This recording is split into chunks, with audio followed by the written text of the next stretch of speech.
What is the next step for the United States? How can it win back the peoples of Latin America without having to use a bludgeoning tool to do it, as it's done in places like Guatemala? I don't think that there's an interest in doing it any other way other than using blunt force political trauma.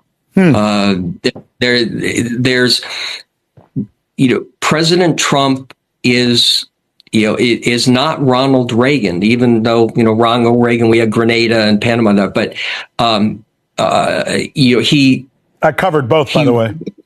Yeah, there. And, he isn't looking for cuddly, friendly. He's looking for capitulation, no matter who it's from, whether it's members of his own family or a political party or it's a government.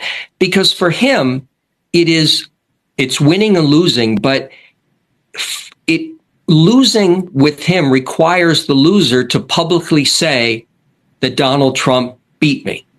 And so here we have him, mentioning that, well, I'm open to, to talking directly to Nicolas Maduro, the president of Venezuela. Yeah. And I could absolutely see President Trump, in Miami, waiting to welcome President Maduro, in his orange jumpsuit, a la like Noriega.